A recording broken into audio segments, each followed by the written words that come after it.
Olá pessoal, tudo bem? Vamos começar hoje a nossa aula sobre noções de cefalometria. Meu nome é Mariane, eu sou professora do curso de graduação em odontologia na Universidade de Sorocaba, nas disciplinas de ortodontia e imaginologia. E será um prazer poder falar um pouquinho sobre cefalometria com você. Bom, a gente tem como tópicos dessa aula: introdução, definições, indicações, técnica radiográfica, anatomia radiográfica, pontos cefalométricos e análise cefalométrica, todos em relação à teleradiografia em norma lateral. Então, vamos iniciar com uma introdução.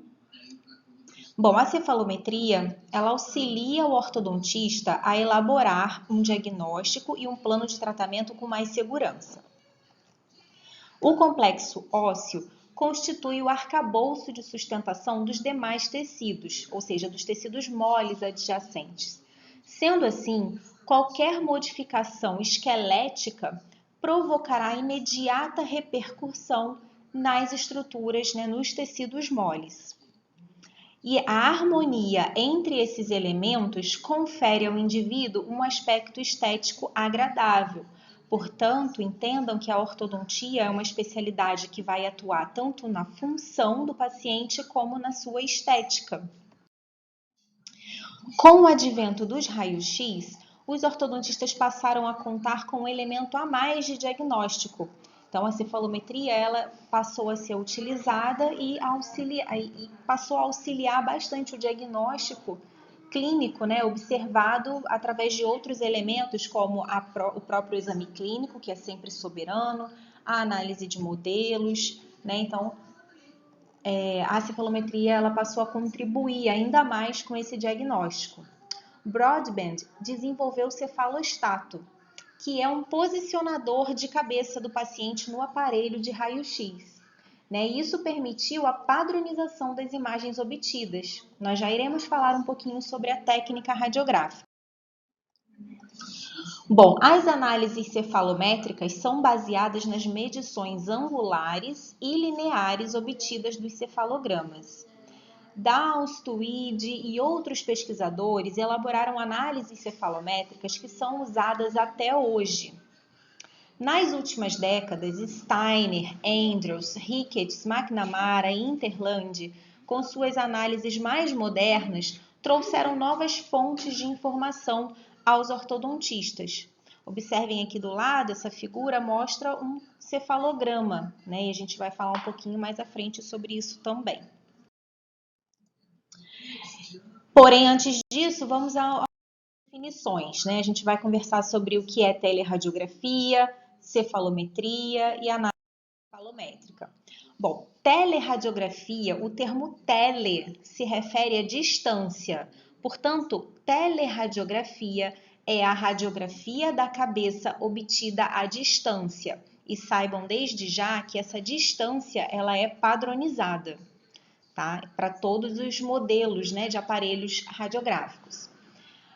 E existem dois tipos de telerradiografias. A teleradiografia em norma lateral, como vocês podem observar aqui do lado esquerdo da tela, e a teleradiografia em norma frontal, como vocês podem observar aqui do lado direito da tela.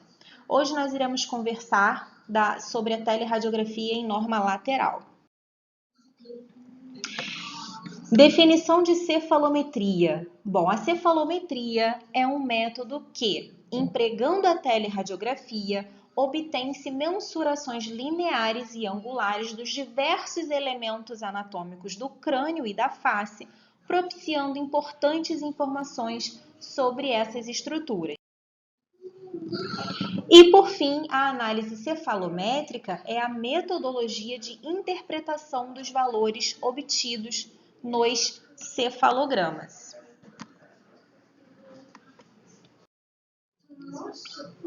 Vamos falar então um pouquinho mais sobre a teleradiografia lateral. Especificamente sobre esse exame, vamos falar, portanto, das suas indicações. Na ortodontia, Ela é indicada para avaliação do crescimento e desenvolvimento crânio-facial. Auxilia também no diagnóstico e plano de tratamento. Além disso, a teleradiografia em norma lateral na ortodontia também pode ser utilizada para o controle do tratamento e avaliação dos resultados do tratamento. No entanto, tanto o controle do tratamento como a avaliação dos resultados são situações em que, obviamente, o paciente precisa passar por um critério muito específico, é necessário que haja uma grande justificativa para que você solicite o exame, porque a gente precisa pensar também na radioproteção do paciente, né? Não precisa irradiar o paciente de forma desnecessária, não devemos fazer isso, certo? Na cirurgia ortognática, ela também vai ser indicada, tanto para pré e pós-operatório, e também pode ser realizada uma estimativa de idade óssea a partir da análise das vértebras. Vamos falar um pouquinho sobre a técnica radiográfica. O aparelho radiográfico utilizado é um aparelho que permite a obtenção de radiografias extrabucais. Aqui é um exemplo que eu coloquei para vocês. Reparem que esse braço, né, presente no aparelho, ele permite então esse distanciamento de 1,52 m, que a gente vai falar mais à frente. Tá? E em relação ao posicionamento do paciente, bom, a gente tem no aparelho a presença do cefalostato, que é composto pelas olivas, né, que são inseridas aqui no meato acústico externo do paciente, pelo apoio frontal, né, o suporte de chassi no passado, né, hoje em dia a maioria dos aparelhos são digitais, então não tem esse componente, certo? E as hastes laterais aqui, que são componentes, né, da oliva. Bom, o posicionamento do paciente. O plano sagital mediano deve estar paralelo ao receptor. Coloquei receptor porque atualmente os receptores digitais são os mais utilizados, né? Mas pode ser um receptor analógico, como vocês estão observando na figura ao lado. E o plano horizontal de Frankfurt, que deve ser paralelo ao solo ou paralelo ao plano horizontal. O ponto de incidência vai ser a região de tragos, ponto de incidência dos fótons, né, de raios X. E a distância focal deve ser padronizada em 1,52 m. Então, observem aqui, o lado direito do paciente vai ser o lado que vai estar mais próximo do receptor. E, além disso, a gente vai precisar, né, de uma atenuação a mais da radiação na região de perfil do paciente, porque vai ser importante a avaliação do perfil tegumentar do paciente. Então, o perfil mole do paciente vai ser importante também para essa avaliação cefalométrica. Além disso, o paciente deve estar em máxima intercuspidação habitual, deve estar em oclusão, e os lábios do paciente devem estar em repouso. Portanto, se no repouso os lábios do paciente se tocam, muito bem, é assim que eles vão ficar. Agora, se no repouso, né, com o paciente em oclusão, em máxima intercuspidação habitual, se nessa situação os lábios do paciente, por exemplo, não se tocam, então ele não vai forçar, ele não vai contrair a musculatura para forçar o fechamento dos lábios, porque, mais uma vez, a gente precisa realizar um diagnóstico, né, de como que é a situação atual do paciente. Então, vamos falar um pouquinho também sobre a anatomia de forma breve, tá, gente? A anatomia foi assunto de vocês lá na imaginologia, então só para a gente relembrar algumas estruturas importantes, tá? Aqui vocês podem observar a seta indicando a célula túrcica, né, que é a região que aloja aí a glândula hipófise. A gente tem o seio frontal, o osso nasal, o seio esfenoidal, o meato acústico externo e as olivas, né, que obviamente estão sobrepostas, assim como todas as outras estruturas anatômicas, né, já que essa imagem ela é bidimensional. A margem da órbita, vou voltar para vocês olharem de novo, margem da órbita. O processo zigomático da maxila, então entendam aqui o processo zigomático da maxila.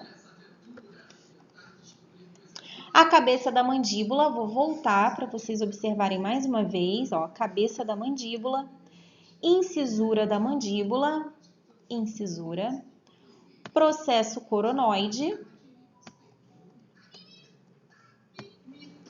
ângulo da mandíbula, osso hioide, base da mandíbula, uma região da base da mandíbula, sínfise mandibular,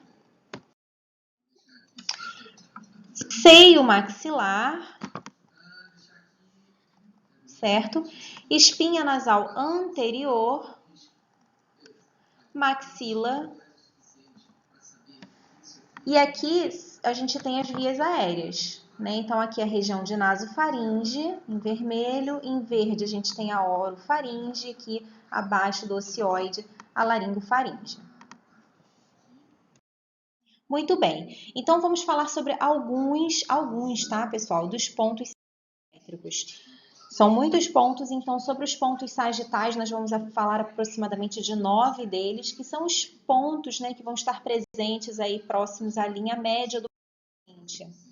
Então o primeiro ponto que a gente vai falar é o ponto cela túrcica, que fica exatamente no meio da região de cela túrcica. A gente tem o ponto náseo, que fica aí na interseção dos ossos frontal e nasal. Vou voltar. Ponto náseo. Ponto A. O ponto A, ele fica na região de maior concavidade da região anterior da maxila. Então, a região mais profunda é difícil um pouco encontrar, mas na região mais profunda a gente insere o ponto A, é a localização dele. O ponto espinha nasal anterior, né? Então cuidado só com a cartilagem do nariz, né? Cuidado que a cartilagem do nariz muitas vezes pode apresentar um certo grau de radiopacidade, então esse é o único cuidado que vocês devem ter aqui. Mas o ponto espinha nasal anterior é exatamente, né, acima da espinha nasal.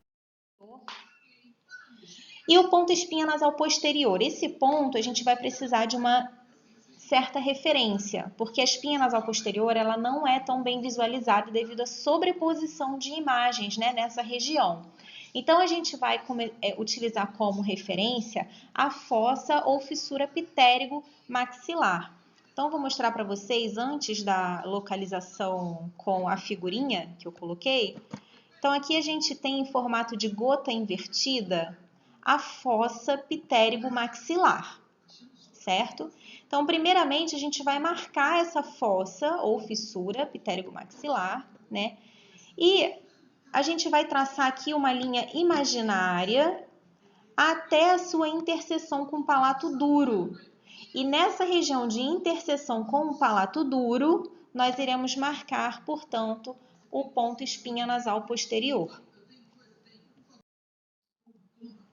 O ponto B é localizado na região de maior concavidade da região anterior da mandíbula. O pogônio é a região mais proeminente da região de sínfise mandibular, né, da região anterior da mandíbula. Já o mentoniano é o ponto mais inferior dessa região, da região de sínfise. E o gnátio, a gente também vai utilizar algumas referências. Então, primeiramente, a gente traça uma linha tangente à base da mandíbula e depois a gente traça uma outra linha tangente à região anterior da mandíbula. O ângulo formado, a bissetriz do ângulo formado entre essas duas linhas, então a gente imagina aqui a bissetriz, né? E quando essa linha que representa a bissetriz encosta a região da mandíbula, da cortical mandibular, é aqui, portanto, que a gente vai marcar o ponto gnátio. Agora vamos falar sobre 6 pontos cefalométricos laterais, que são pontos que estão tanto do lado direito quanto do lado esquerdo da mandíbula e, portanto, vão estar sobrepostos, né, nas imagens bidimensionais. Primeiro deles, o ponto fossa glenoide. Tá? Então, o ponto fossa glenoide ele vai ser marcado na região mais posterior da cabeça da mandíbula. Aqui a gente tem a sobreposição desse tipo de oliva, né, mas a gente observa o ponto mais posterior da cabeça da mandíbula e marca o ponto fossa glenoide. O póreo, apesar de ter alguma divergência entre autores, a gente vai levar aqui como a gente vai utilizar como padrão, que vai ser a região mais superior do meato acústico externo. Tá? Então, póreo, ponto mais superior do meato acústico externo.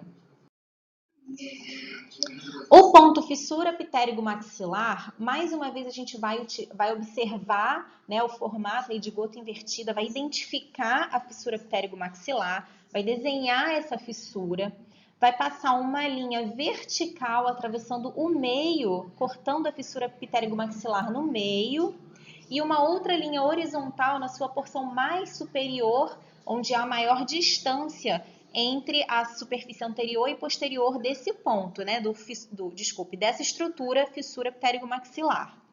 E aí, na interseção dessas linhas, a gente vai marcar, portanto, o ponto fissura pitérigo-maxilar.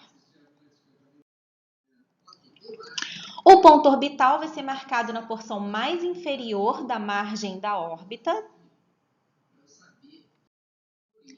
E o ponto gônio, a gente vai precisar utilizar também duas linhas de referência. Uma que tangencia a base da mandíbula e outra que tangencia a cortical posterior do ramo da mandíbula. E a interseção dessas linhas, a partir da interseção delas, a gente traça a bissetriz, né, uma linha que seria correspondente à bissetriz desses ângulos, e ao chegar na região do ângulo da mandíbula, a gente marca esse ponto. Geralmente, a gente vai ver duas corticais mesmo, né? Porque um lado da mandíbula está mais próximo do receptor em relação ao outro lado. Então, a gente vai utilizar como referência o ponto médio entre essas duas corticais. E o ponto primeiro molar superior, difícil de ser marcado, mas imaginei aqui, esse ponto é localizado na região do sulco vestibular do primeiro molar superior e a gente vai tentar buscar a melhor localização para ele na imagem radiográfica. Muito bem, agora vamos conversar sobre uma determinada cefalométrica. Mas antes disso, eu gostaria de falar para vocês que a análise cefalométrica ajuda a esclarecer algumas situações como o defeito do paciente, ele é esquelético dentário ou uma combinação de ambos? O tratamento deve ser ortodôntico ou ortocirúrgico? O tratamento deve ser com ou sem extrações?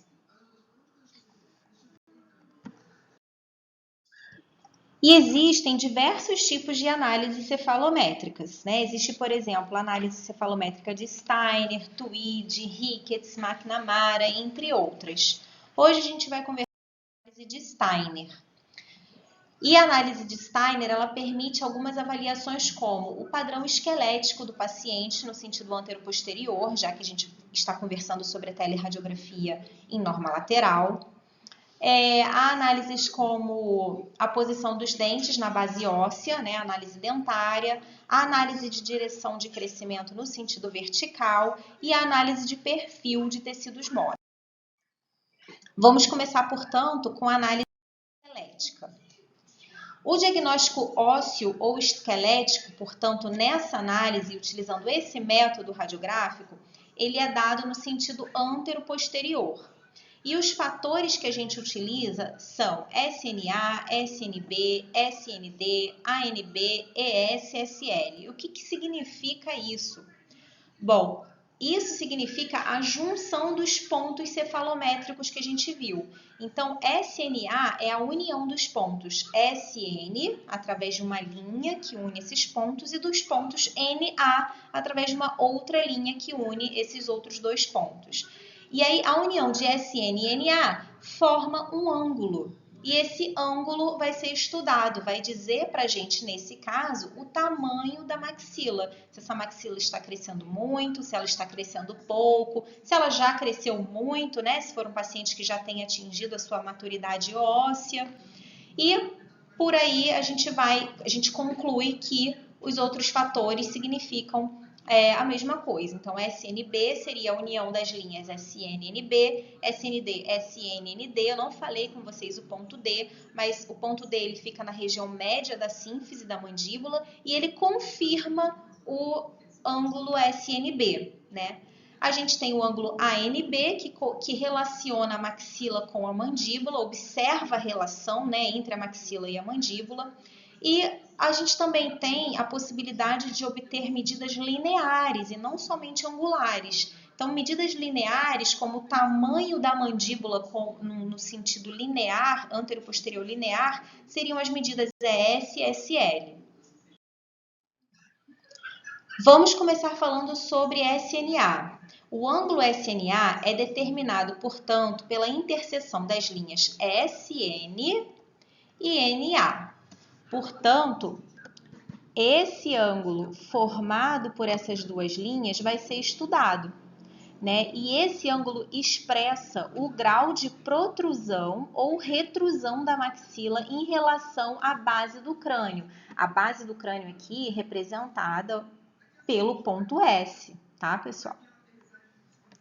O valor normal desse ângulo, né, a estimativa de valor normal, é de 82 graus. Caso esse ângulo esteja aumentado, seja maior que 82 graus, a gente pode concluir que a maxila está crescendo muito, cresceu muito e que a gente tem, portanto, uma protrusão maxilar. Caso esse valor seja menor que 82 graus, a gente pode concluir que está havendo uma retrusão maxilar. A maxila cresceu pouco, enfim.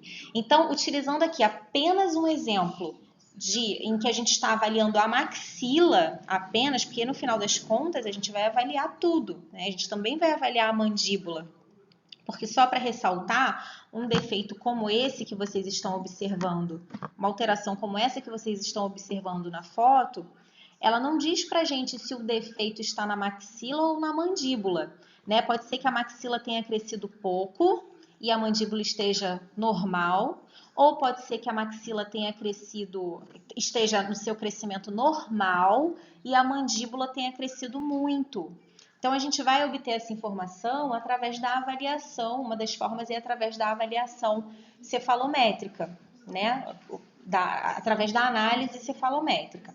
Então, nesse caso, o paciente apresentou um SNA de 76 graus. Observem que o valor normal é 82. Se a maxila dele apresenta esse valor de 76, desculpa, a maxila não, o ângulo SNA apresenta um valor de 76 graus, esse ângulo está menor que o padrão, que o valor normal. Portanto, a gente conclui que essa maxila cresceu pouco, que ela está retruída. Vamos para outro exemplo. Esse paciente aqui, que clinicamente a gente observa e imagina assim, nossa, a maxila está grande, né? Mas vamos confirmar na análise cefalométrica. O SNA dessa paciente está dando 88. Observem mais uma vez que o valor normal é 82 graus. Se o SNA dessa paciente está dando 88, está maior que o padrão, que o valor normal. Então, a gente pode concluir que essa maxila está aumentada, ela cresceu demais e, portanto, ela está protruída. Vamos falar agora sobre o SNB. Esse ângulo ele é determinado pela interseção das linhas SN e com a linha NB, né, que vai do ponto N ao ponto B, que é o ponto de maior concavidade aqui na região anterior da mandíbula, tá? Ponto B. E aí, esse ângulo formado ele expressa o grau de protrusão ou retrusão da mandíbula em relação à base do crânio, que vai ser expressa aqui pelo ponto S. Tá? Então, o valor normal desse ângulo é 80 graus. Se tiver maior, a gente vai concluir o quê? Que está havendo uma protrusão mandibular. Se estiver menor, a gente vai concluir que há uma retrusão mandibular. Então, vamos lá, o ângulo SNB. Nesse caso da fotografia aqui, a gente está observando uma mandíbula mais avançada, mas eu não sei se é a mandíbula que está protruída ou se é a maxila que está retruída, né? Vamos observar isso na análise cefalométrica. Observem que o SNA é 82, está dentro do valor normal. E o SNB, 84, está 4 graus além do padrão normal, né? Já que o padrão normal para o SNB é 80. Então, a gente pode concluir que a mandíbula desse paciente está protruída. Um outro caso, o SNA desse paciente que vocês estão observando nessas fotografias, tanto extraorais quanto na fotografia intraoral, o SNA dela está dando 82 graus e o SNB 74 graus. Então, o SNB está 6 graus abaixo do valor que seria a norma, que seria o normal de 80 graus. Portanto, a gente conclui que essa mandíbula está retruída, ela cresceu pouco, ou está, além de ter crescido pouco, está também retruída. Bom, e o ângulo ANB? Esse ângulo ele permite visualizar a relação entre a maxila e a mandíbula. Então, a gente tem a linha NA, a gente tem a linha NB, e a gente vai estudar agora esse ângulo formado aqui, tá? Por essas duas linhas. O valor normal desse ângulo é de 2 graus, ou seja, a maxila ela deve estar levemente mais à frente, né, em relação à mandíbula.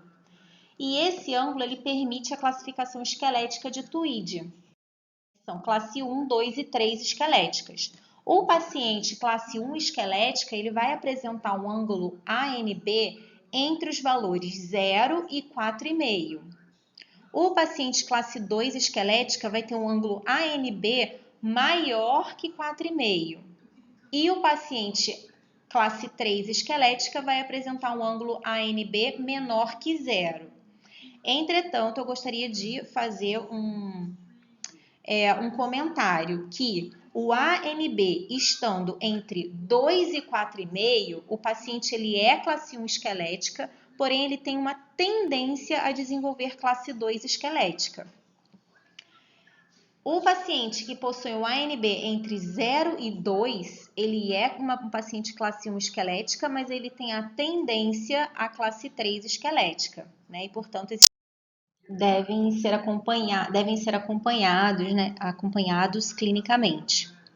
Bom, então observem aqui, o ângulo ANB, ele tem um valor normal de 2, mas ele pode variar entre 0 e 4,5 para os pacientes que vão ser classificados como classe 1 esquelética, né? Então, um ANB com valor de 2 vai estar aí classificado como classe 1 esquelética, mais uma vez podendo variar entre 0 e 4,5. O paciente classe 2 esquelética, ele vai apresentar um ANB maior que 4,5.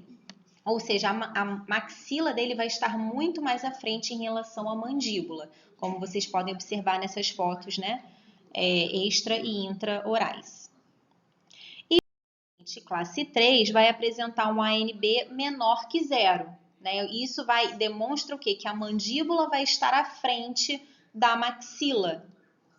Portanto, classificando esse paciente como classe 3 esquelética. Agora a gente vai conversar sobre a análise dentária, que seria aí em relação à posição dos dentes na óssea.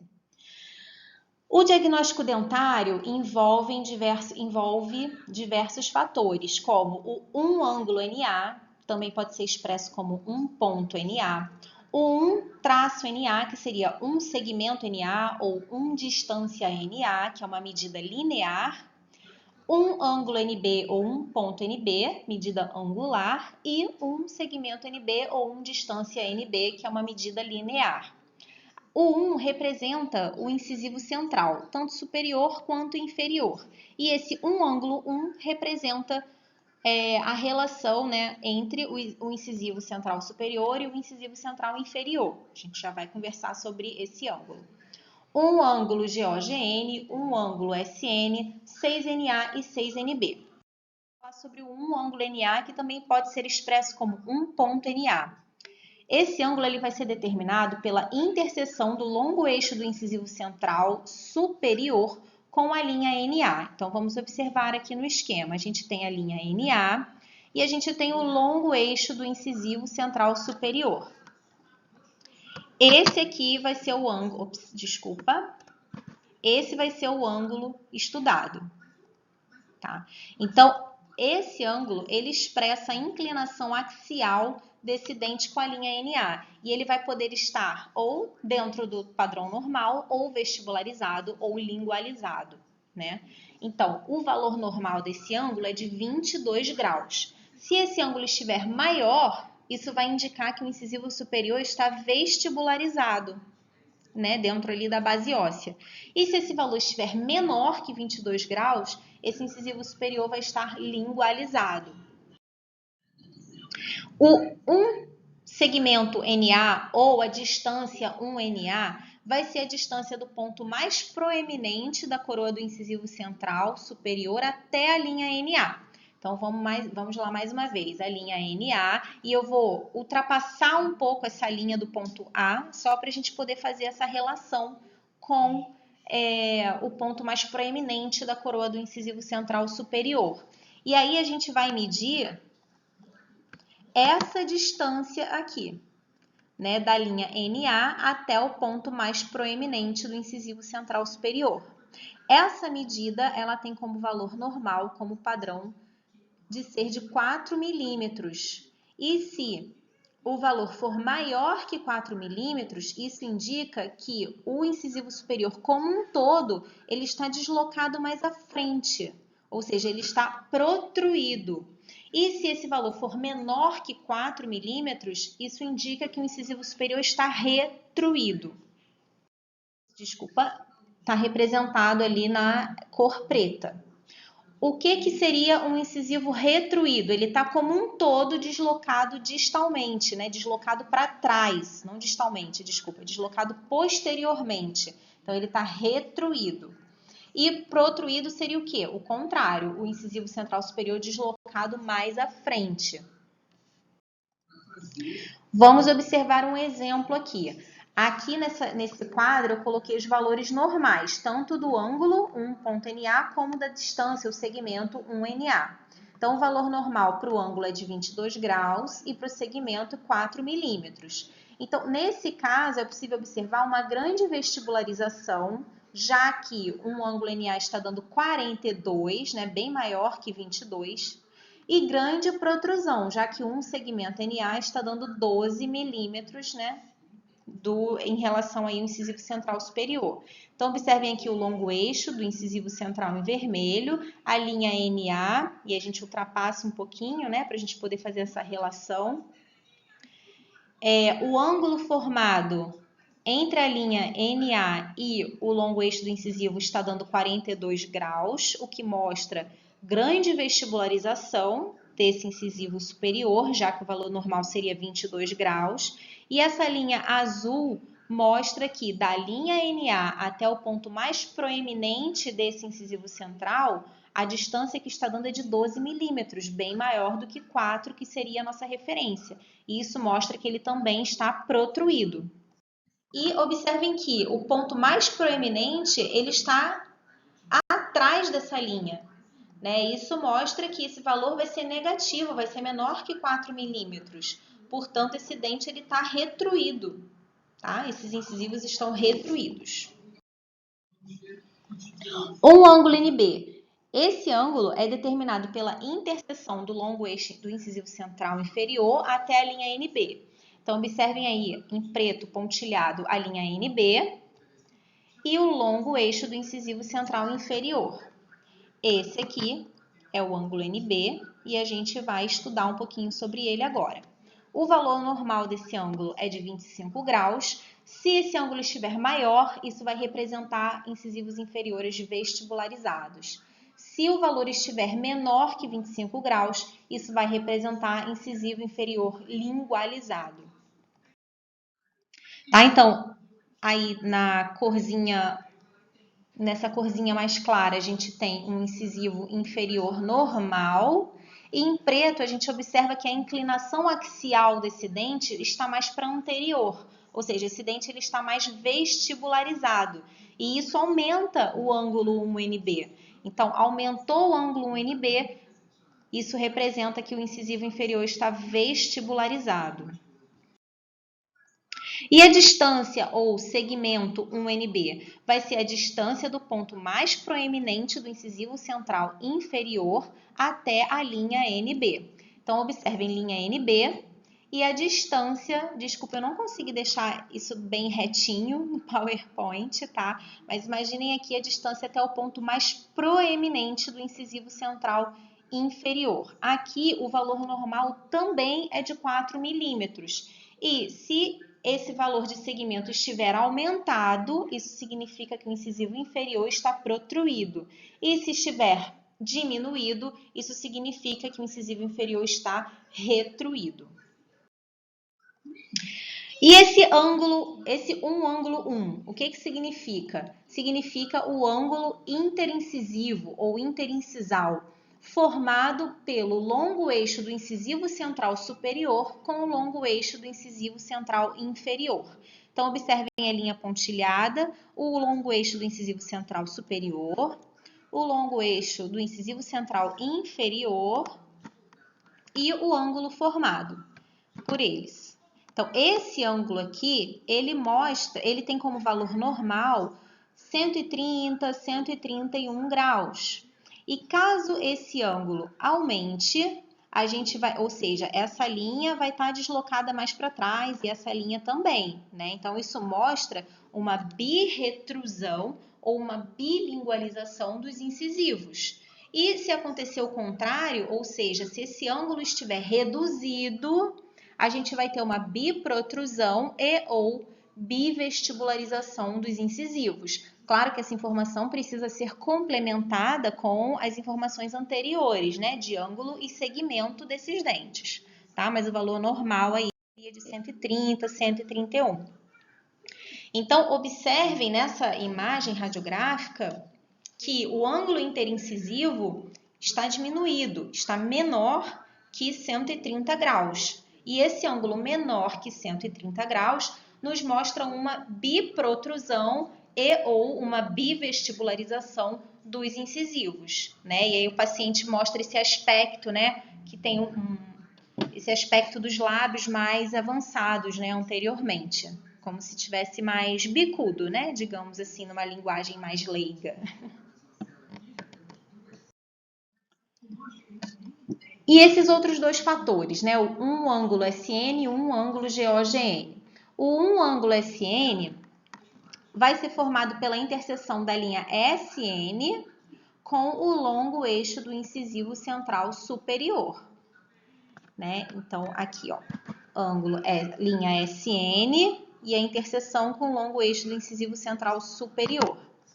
Observe, então, que esse ângulo formado aqui, ele precisa ter um valor normal de 103 graus.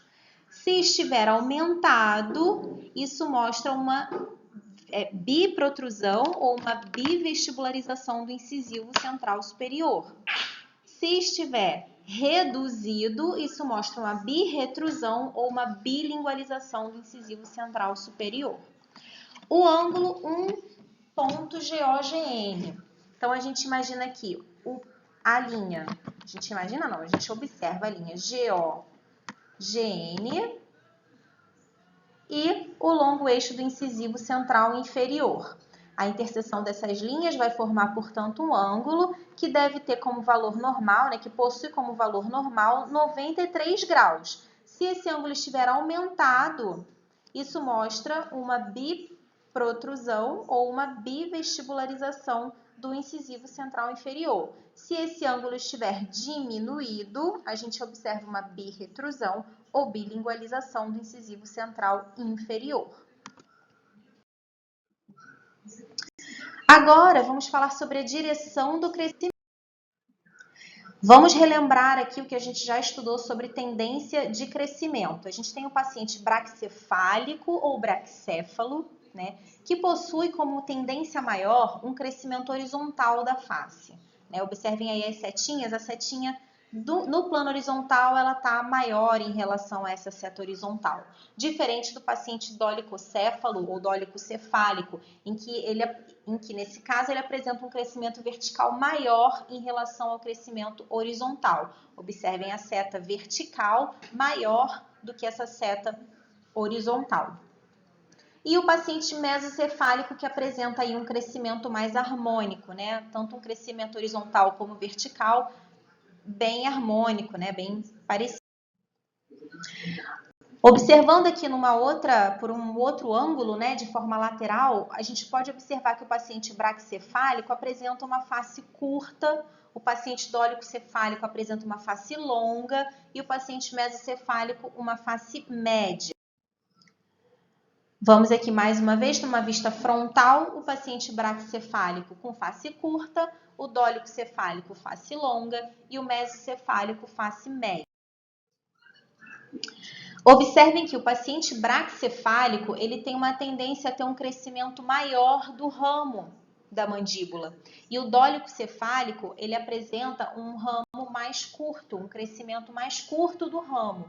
No braquicefálico, o ramo longo propiciona um giro, né, anti-horário dessa mandíbula, proporcionando então uma face mais curta nesse paciente. E o paciente dólico-cefálico, que possui um crescimento menor do ramo da mandíbula, apresenta aí um crescimento anti-horário, né, o que lhe confere uma face mais alongada. Vamos então falar sobre alguns sinônimos, várias palavras aí que na verdade significam a mesma situação clínica. Então, paciente dólico-cefálico ou dólicocéfalo também pode ser chamado de paciente de face longa, paciente de face hiperdivergente, paciente que possui um crescimento no sentido horário, um maior crescimento vertical ou mordida aberta esquelética.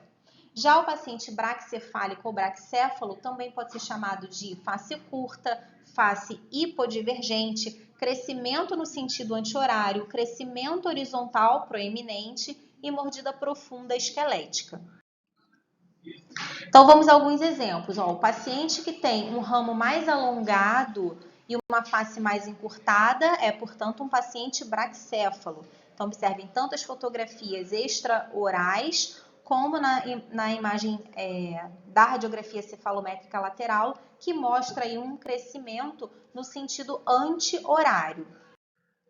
O paciente que apresenta um ramo curto vai apresentar uma face mais alongada, ou seja, vai apresentar um crescimento no sentido horário.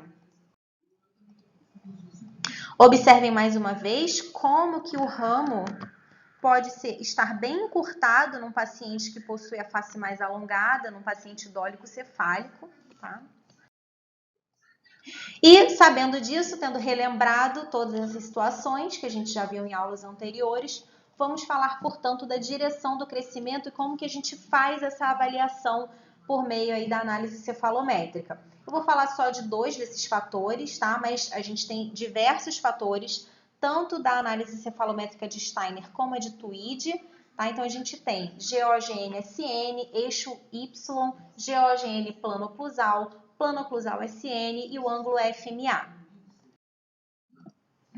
Sobre o ângulo GOGN-SN, sabe-se que ele vai ser determinado, se sabe, né, que ele vai ser determinado pela interseção do plano mandibular, ou seja, deixa eu jogar as linhas aqui, da linha GOGN, representado aqui pela linha vermelha, localizada inferiormente, a gente tem o GOGN, e a gente tem a linha lá em cima, SN. Tá? Então, o ângulo formado por essas linhas vai revelar o padrão de crescimento da face como um todo do paciente. O valor normal desse ângulo é de 32 graus. Se o valor for maior que 32 graus, vai observar, portanto, uma diminuição do crescimento do ramo mandibular e, portanto, uma maior tendência de crescimento vertical. Se esse valor for menor, ou seja, mais baixo que 32 graus, vai ser observado um aumento do crescimento do ramo mandibular e, portanto, uma tendência de crescimento horizontal da face do paciente. E se a gente quiser falar só do médio da face, por exemplo, a gente tem a opção de observar o ângulo plano-oclusal SN, que vai ser um ângulo determinado pela interseção do plano oclusal com a linha SN. E, portanto, esse ângulo vai expressar a inclinação dos dentes em oclusão com a base do crânio e o crescimento, portanto, do terço médio da face. Então, se você quiser estudar um pouco sobre o crescimento do terço médio da face, a gente tem a opção, portanto, de estudar o plano oclusal, o ângulo plano oclusal. Então, esse ângulo médio crescimento vertical do terço médio da face e tem como valor normal 14 graus, 14,5. Valores maiores indicam aumento do crescimento vertical do terço médio da face. E valores menores do que 14, 14,5 indicam a redução do crescimento vertical do terço médio da face.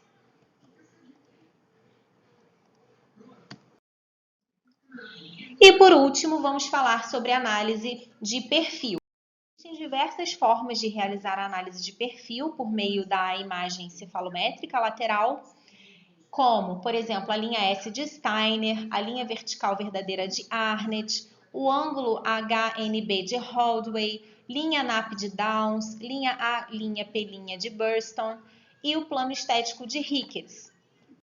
Então, a linha S de Steiner vai ser traçada desde o ponto médio nasal, observem aqui o ponto médio nasal, até o ponto pogônio mole. Então, observem o ponto aqui pogônio, o ponto mais anterior, mais proeminente da região anterior da mandíbula. O pogônio mole vai ser o seu correspondente aqui em tecido mole. Então, observem a linha sendo traçada e aí, a partir dessa linha, a gente vai ter como referência os lábios, o posicionamento dos lábios em relação a essa linha. Em faces normais, os lábios, tanto superior como inferior, devem tangenciar a linha S. O paciente, geralmente classe 1 esquelética, segundo Steiner, ele apresenta um perfil reto. Então, nessas condições, o paciente vai estar encostando, tanto o lábio superior quanto o lábio inferior, vai estar encostando, tangenciando a linha S de Steiner. E isso caracteriza um paciente que apresenta o perfil reto. Caso os lábios do paciente estejam ultrapassando a linha S de Steiner, esse paciente ele vai ter um perfil de paciente classe 2 esquelética, que, segundo Steiner, é um perfil convexo. E caso o lábio superior esteja aquém da linha S, o lábio inferior também, mas principalmente o lábio superior, a gente tem então um paciente que apresenta um perfil côncavo. Geralmente os pacientes classe 3 esquelética apresentam esse tipo de perfil, em que o lábio superior está aquém da linha S de Steiner. Agora, a linha vertical verdadeira. Essa linha, ela deve passar pelo ponto subnasal, como vocês podem observar na figura ao lado, sendo essa perpendicular ao solo, né? Ou seja, perpendicular ao plano horizontal, podendo-se, através dela, mensurar as alterações faciais antero-posteriores. Então, diversos pontos no perfil do paciente são marcados, desde a glabela, que não está aparecendo nessa fotografia, nessa figura, até o pogônio mole. Então, vários pontos são marcados e são realizadas a partir da distância entre esses pontos e a linha vertical verdadeira. Então, quanto mais próximo do valor normal, mais harmônico vai ser esse perfil. Então, por exemplo, em relação aos lábios, observem que o lábio superior ele deve estar a 3 milímetros da linha de Arnett, da vertical verdadeira de Arnett. O lábio inferior deve estar positivo em 1,5 milímetros em relação a essa linha. O plano estético de Ricketts descreve a relação do nariz, do mento e dos lábios. E é interessante, né, vale ressaltar que pacientes que apresentam lábios aquém do plano estético de Ricketts não devem ser tratados com extrações, porque já é fato, né, na literatura que o nariz e o mento, eles crescem, anteriormente falando, com a idade, com o avanço da idade. Então, se no seu tratamento de um paciente mais jovem, você ainda joga esses lábios mais para trás com extrações, você já vai deixar esse paciente com uma estética mais envelhecida. E por isso, nesse caso, quando os lábios estão muito atrás, né, muito aquém do plano estético de Ricketts, esses pacientes, portanto, não devem ser tratados com extrações. O normal é que o lábio inferior esteja a 2 milímetros aquém do plano estético. Então, se tiver 2,5, 3 milímetros aquém, esse paciente já tem contraindicação para a realização de tratamento com extração dentária. Só como informação complementar, quando vocês forem avaliar a linha média real do paciente, o filtro labial ele vai ser mais confiável, né? O filtro labial vai ser mais confiável em relação ao nariz e o queixo, né? Para se utilizar como referência da linha média. E para finalizar, agora quando vocês observarem, né, um resultado de um traçado cefalométrico como esse, agora vocês não vão mais se assustar, não vão olhar e falar, meu Deus, eu não estou entendendo nada. Né? Então, agora vocês já têm condições de entender que nesse primeiro momento aqui está sendo avaliado o esqueleto, né? O osso facial do paciente, a maxila, a mandíbula, a relação entre eles.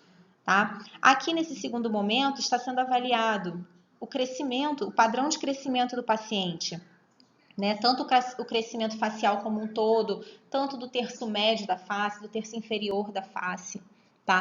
Nesse terceiro momento, está sendo realizada uma avaliação dentária do paciente, né? E aqui uma avaliação de perfil, sendo que aqui vão ser os valores obtidos, né, do paciente, e aqui ao lado a norma, para que vocês façam a comparação e cheguem às suas conclusões.